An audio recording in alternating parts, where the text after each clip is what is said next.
मेरे घर में एक दुखद घटना हुई जिसमें मेरे पिता तुल्य चाचा जी आदर्श महाविद्यालय के संस्थापक प्रधानाचार्य डॉक्टर उपेंद्र प्रसाद यादव, उनका निधन कल रात हार्ट अटैक से हुआ। हमारा पूरा परिवार आज दिन भर उनके परिवार को एकजुट कर ढाढ़स बजाकर परिवार के मुखिया होने के नाते दिन भर मैं उसमें व्यस्त था और अंत्योष्टि के कार्यक्रम में जितने का साथी आए, जितने में हमारे परिवार के हित प्रेम आए, उन सभी से मिलकर शाम के करीब 6 साढ़े 6 बजे वो सारा कार्यक्रम ख़त्म हुआ। और जब कार्यक्रम ख़त्म हुआ तभी एकाएक सोशल मीडिया पे विभिन्न आईडी से ये भ्रामक समाचार प्रकाशित किए जाने लगे कि प्रणब प्रकाश ने किसी कैंडिडेट को समर्थन दिया है। इस खबर की मैं सिरे से इस खबर को खारिज करता हूँ, खंडन करता हूँ। ये असत्य है और एक आपराधिक कार्रवाई भी इस पर की जा सकती है। मंशा साफ है कि आप भ्रम की स्थिति पैदा करने की कोशिश कर रहे हैं लोगों के बीच। कारण क्या है? कारण अपनी हार, आपकी हार आपके सामने है। आपको अपनी हार दिख रही है और जब आपको अपनी हार दिख रही है तो आप वो तमाम हथकंडे अपनाना चाहते हैं जो राजनीति में नहीं करनी चाहिए। अगर आप एक साफ सुथरी राजनीति करते हैं तो आपको इन हथकंडों से बचना चाहिए। आप अपने मुद्दे लेके जनता के बीच जाइए और फिर जनता से संवाद कीजिए और आपके संवाद से आप जनता को प्रभावित कीजिए, जनता को समझाइए वो आपके पक्ष में वोट करे। न कि दुख के घड़ी में जब पूरा परिवार हमारा दुख में था और पिछले 24 घंटे से जब आप चुनाव में चरम पे आता है प्रचार और उसी समय ये दुखद घटना हमारे परिवार में घटती है तो हम संवेदना अपेक्षा करते हैं, न कि इस तरह की राजनीतिक साजिश या इस तरह की राजनीतिक रंजिश या एक सुनियोजित तरीके से किसी व्यक्ति के उम्मीदवारी पे सवाल उठाना। देखिए, कौन हार रहे हैं वो मैं आप पे छोड़ता हूँ, लेकिन जिन किसी के आईडी से ये पोस्ट किया गया है मेरे पास वो सबूत है। मैं उस सबूत भी आपको दिखाना चाहता हूँ। उस आईडी से उस पोस्ट को डिलीट किया गया और वहाँ पे ये लिखा गया कि किसी ने मेरे फ़ोन से ऐसा किया। मेरे पास वो स्नैपशॉट है। मैं चाहता हूँ अभी आप उस स्नैपशॉट को देखें। बिल्कुल मैंने अपने जो हमारे अधिवक्ता बंधु हैं उनसे राय ले रहा हूँ और निश्चित रूप से उनके राय के उपरांत इस पर कानूनी कार्रवाई की तरफ मैं जाऊँगा।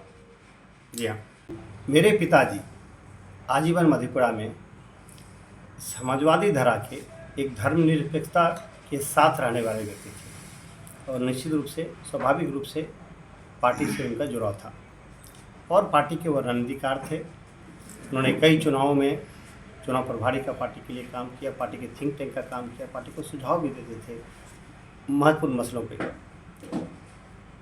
जब मेरे पिताजी थे निश्चित रूप से हम लोग उनके साथ ही रहते थे। थोड़ा बोल्ड होकर बोलिए। और जो समझदारी है, राजनीतिक समझदारी, वो सारी चीज़ें उनसे ही विकसित हुई है।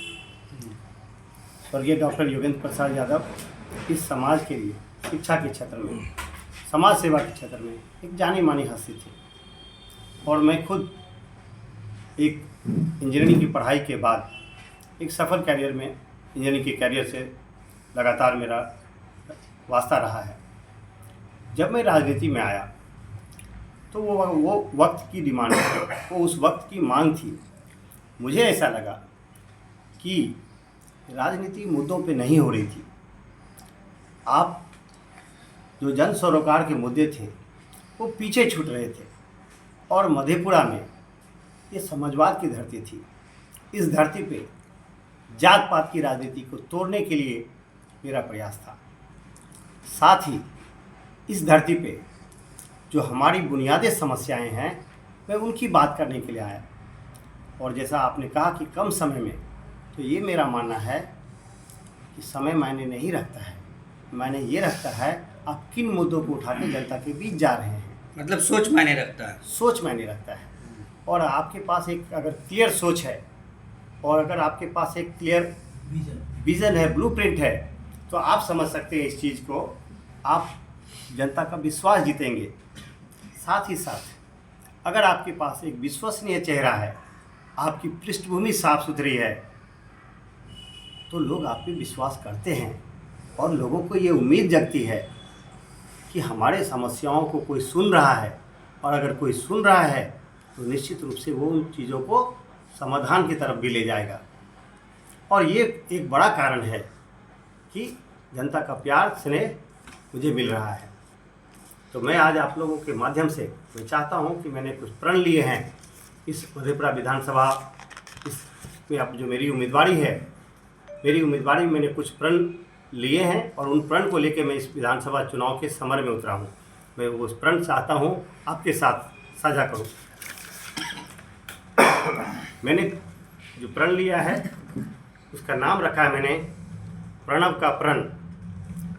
पहला बिंदु है कि 15 दिनों में जनता से सुझाव और आदेश हेतु व्यवस्था होना, हर महीने जनता सेवा संवाद होना। लोकतंत्र में संवाद सबसे अहम चीज़ है। आपकी आलोचना हो, आपकी प्रशंसा हो, संवाद दोनों में होता है, संवाद दोनों में होता है। ये बात मैं दोहराना चाहता हूँ आपके सामने। तो जनता से हर महीने जनता सेवा संवाद रखना, प्रण संख्या 1।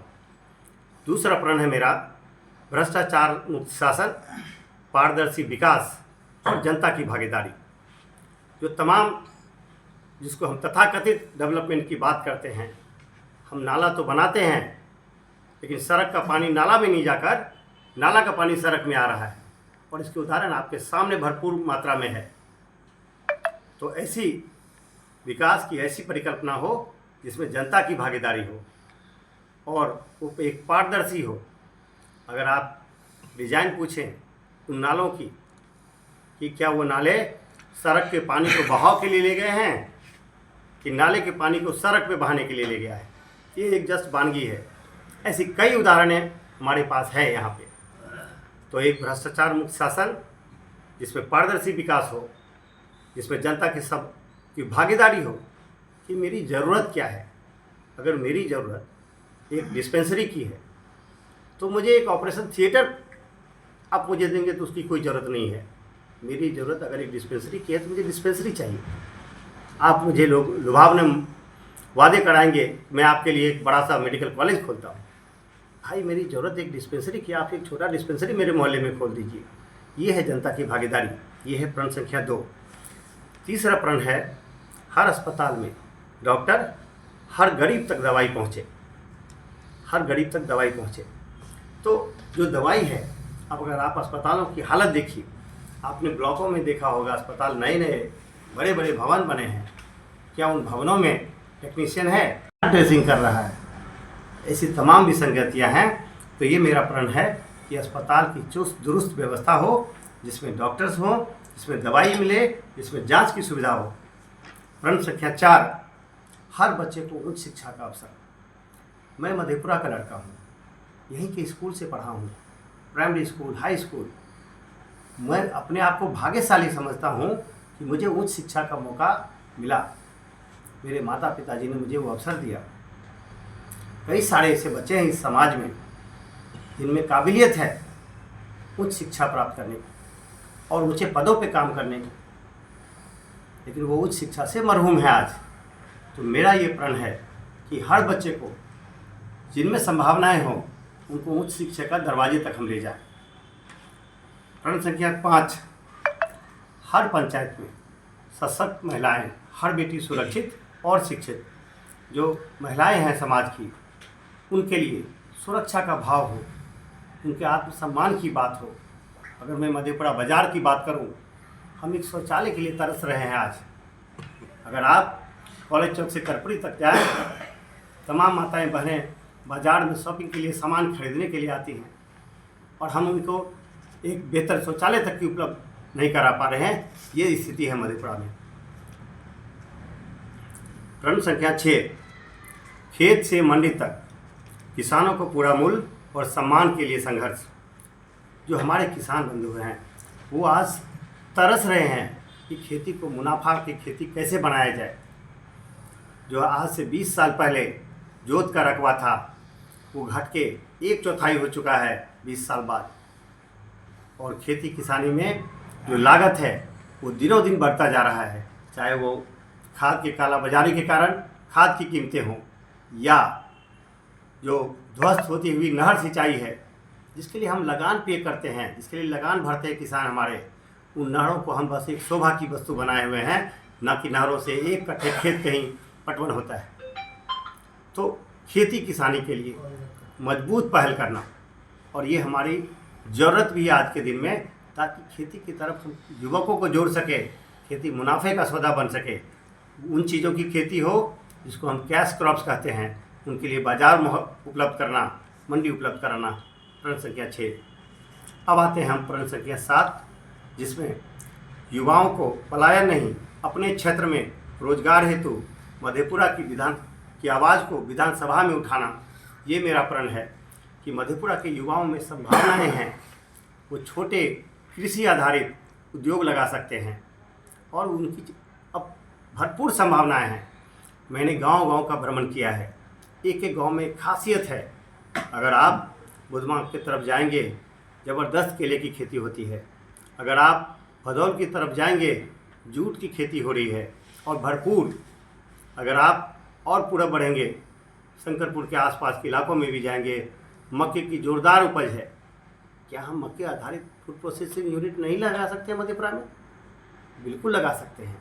एक ईमानदार और एक इच्छा शक्ति वाले प्रतिनिधि अगर हो मधेपुरा में तो आप विधानसभा में आवाज़ उठा के उन चीज़ों को मधेपुरा ला सकते हैं, ऐसा मेरा मानना है।